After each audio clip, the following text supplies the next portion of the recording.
안녕하세요. 반갑습니다.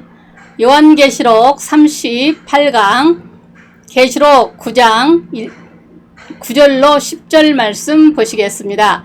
또 호심경 같은 호심경이 있고 그 날개들의 소리는 병거와 많은 말들이 전쟁터로 달려가는 소리 같으며 또 전갈과 같은 꼬리와 쏘는 살이 있어 그 꼬리에는 5달 동안 사람들을 해하는 권세가 있더라.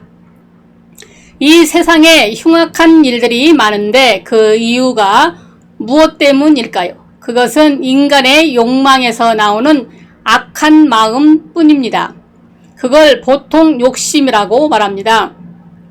20세의 젊은 나이에 왕이 되어 불과 10년 만인 BC 333년에 유럽과 아시아의 대부분을 차지한 위대한 정복자 알렉산더 대왕이 더 이상 정복할 나라가 없게 되자 이렇게 탄식을 합니다. 더 이상 내가 정복할 나라가 없으니 이제 나는 심심해서 어찌할꼬. 이렇게 야망을 불태우다가 33세의 젊은 나이로 죽고 말았습니다. 이처럼 인간의 욕망은 끝이 없습니다. 그래서 청교도 존 오웬은 이렇게 말했습니다. 한 사람이 어떤 사람인지 알아보려면 그 사람의 행동보다 그 사람의 마음속에 솟아나는 욕구를 살펴라.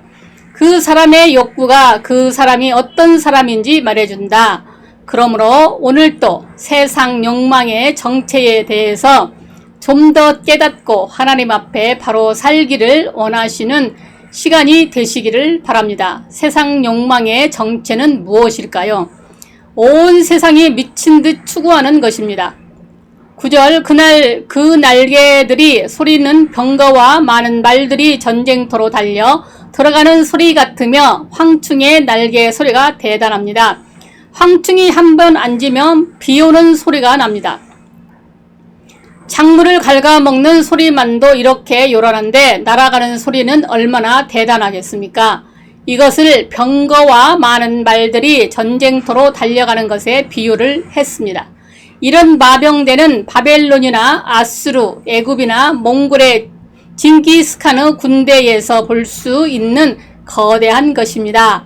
인간의 욕망이 그렇다는 말입니다. 여기 날개는 욕심의 신속성과 감축성을 병거와 말들은 아무도 막지 못할 거대하고 위용이 넘치는 강력함을 말합니다. 사람이 욕심에 매이면 날아갑니다.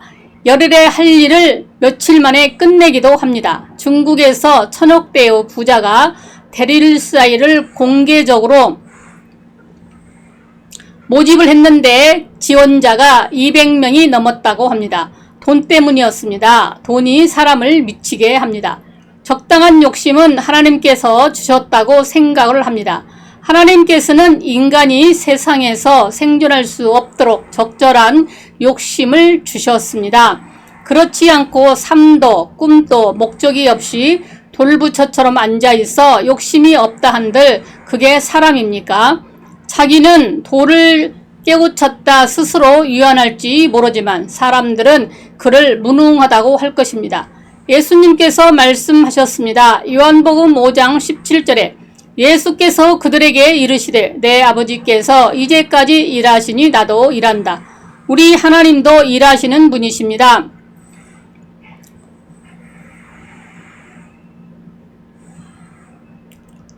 다윗도 한가하게 옥상에 거닐다가 죄를 짓지 않았습니까? 일하는 사람은 다른 데에 신경 쓸 겨를이 없습니다. 그러나 욕심에 매이지 마시기 바랍니다.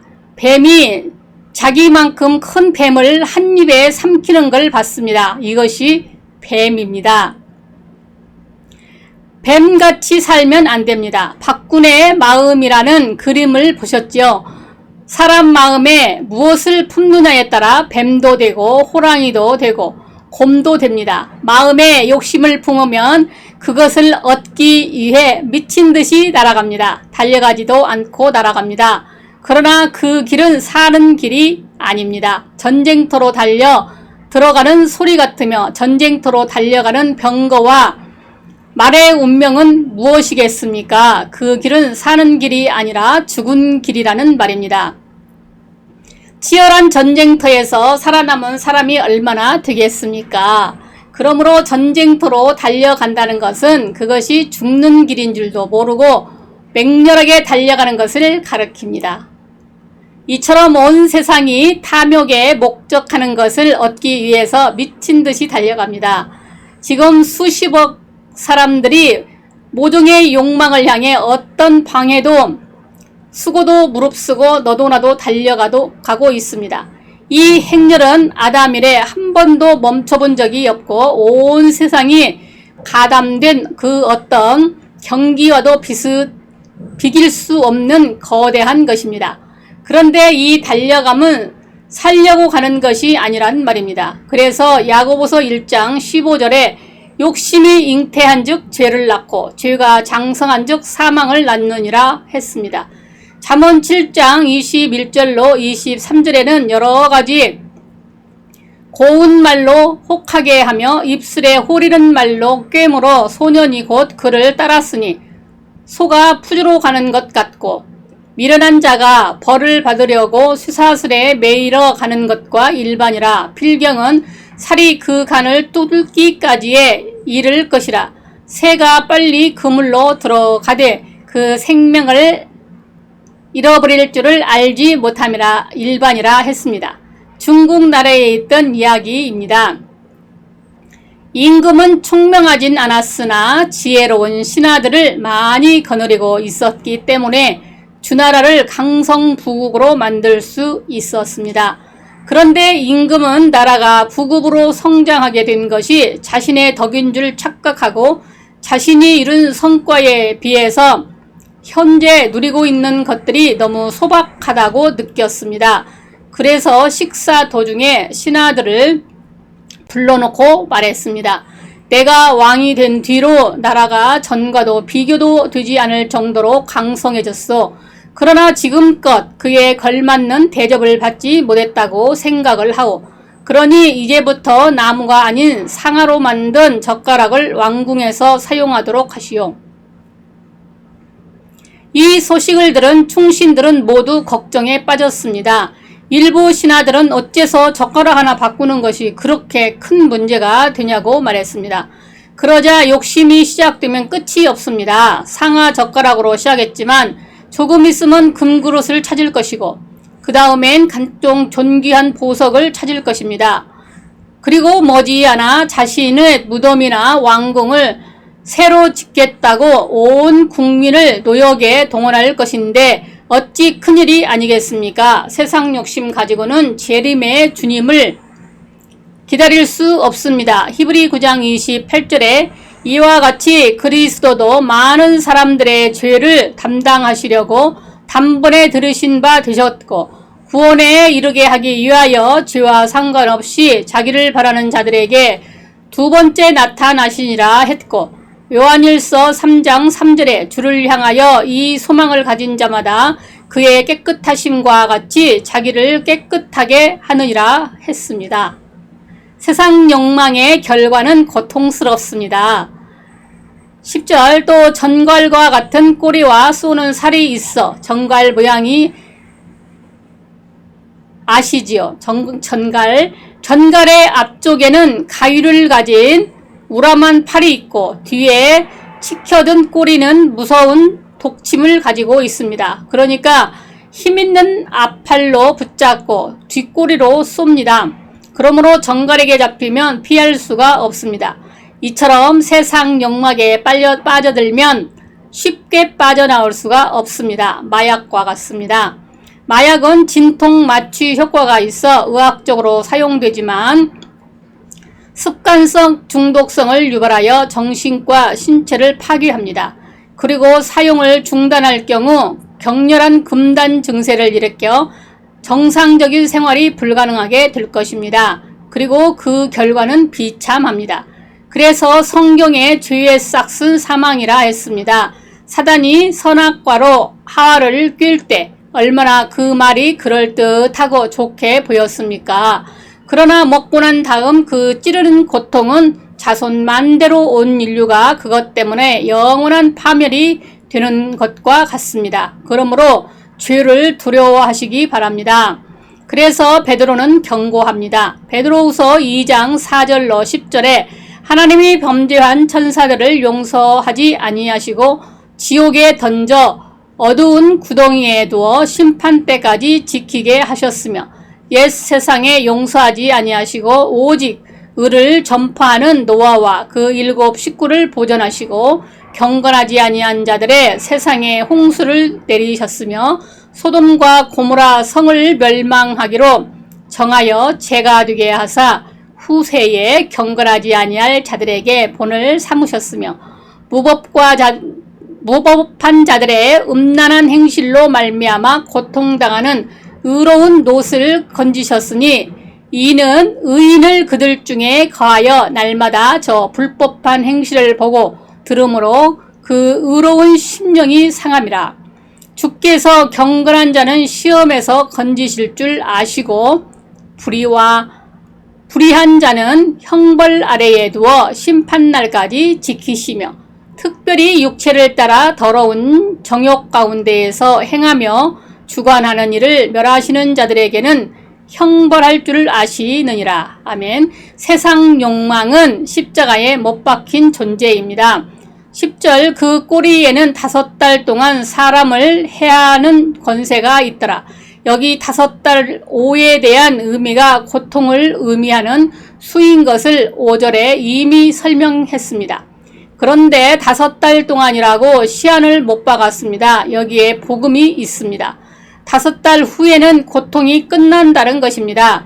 그런데 여기 5달은 시간적 5달이라기보다 세상 정욕의 끝을 말합니다. 언제 끝날까요? 환란수 10의 중앙인 5이기 때문에 가장 고통스러운 때입니다. 예수님께서 가장 고통스러울 때가 십자가에 달리실 때였습니다. 그래서 마가복음 14장 33절로 36절 심히 놀라시며 슬퍼하사 말씀하시되 내 마음이 심히 고민하여 죽게 되었으니 너희는 여기 머물러 깨어 있으라 하시고 조금 나아가사 땅에 엎드려 될 수 있는 대로 이때가 자기에게서 지나가기를 구하여 이르시되 아빠 아버지여 아버지께서는 모든 것이 가능하오니 이 잔을 내게서 옮기시옵소서. 그러나 나의 원대로 마옵시고 아버지의 원대로 하옵소서 하셨습니다. 예수님이라고 고난이 면제된 것이 아니요 위대한 분이시라 해서 남을 위한 고난을 취미처럼 즐기는 것도 아닙니다. 고난은 고난입니다. 그런데 가장 고통스러웠던 그 십자가에서 우리의 죄가 끝났습니다. 그러므로 다른 방법은 없습니다. 예수님의 십자가에 우리의 죄과만이 아니라 죄의 욕망까지 십자가에 못 박힌 것입니다. 그래서 갈라디아서 5장 24절에 그리스도 예수의 사람들은 육체와 함께 그 정욕과 탐심을 십자가에 못 박았느니라 했습니다. 그러므로 우리 안에 죄악이 꿈틀거리며 춤을 추어도 당황하지 마세요. 그것까지도 십자가에 못 박힌 것입니다. 그 진리에 그대로 서 있는 것이 자유함을 받는 길입니다. 그러므로 영적 문제에 있어서 완전히 두 손을 들고 오직 예수의 복음만 의지하시기 바랍니다. 어느 성도의 이야기입니다. 이 성도가 무슨 일로 10년간이나 교회를 떠나 타락한 생활을 하고 있었습니다. 어느 날 그가 술집에서 술을 마시고 있는데 옆에서 점을 치던 점장이가 점괘가 나오지 않으니 예수 믿는 사람은 제발 나가달라고 하는 것이었습니다. 사람들은 술집에 무슨 예수쟁이가 있겠나 했지만 점쟁이는 그 성도를 보면서 나가달라고 사정하는 것이었습니다. 성도님은 민망하기도 하고 부끄럽기도 해서 술집에서 뛰쳐나왔습니다. 그리고 큰 나무 밑에 가서 그 나무를 붙들고 엉엉 울면서 말했습니다. 주님, 내가 주님을 떠난 지 10년이나 되었는데 우리 주님께서는 아직 내게서 성령을 거두어가지 않으셨군요. 그리고 새롭게 출발해서 열심히 신앙생활 하다가 장로로서 충성하고 있다는 간증입니다. 이처럼 하나님은 우리를 버리지 않습니다.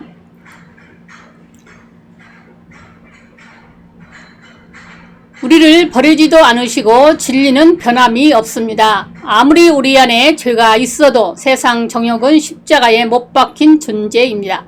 우리 양심의 법정에 참소하여 정죄하려 해도 보혈로서 용서받은 죄인, 즉 믿음으로 된 의인임을 확신하시기 바랍니다. 사랑하는 여러분, 지금 이 시간에도 수많은 사람들이 세상 정욕에 사로잡혀 멸망을 향해 달려가고 있습니다.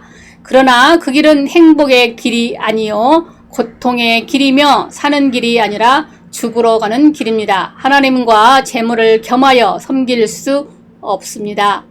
아직 그 가운데 계시다면 예수 그리스도의 십자가의 공로로 그 죄악에서 우리를 구원하셨음을 믿음으로 받아들이시기를 바랍니다. 그리고 하나님을 경외함으로 성령 받아 온전히 죄에서 떠나시기를 바랍니다. 그때 우리에게 행복이 오고 형통이 오고 복이 온다는 사실을 기억하시고 예수 복음의 진리 안에서 온전히 승리하시는 여러분들이 다 되시기를 바랍니다. 감사합니다.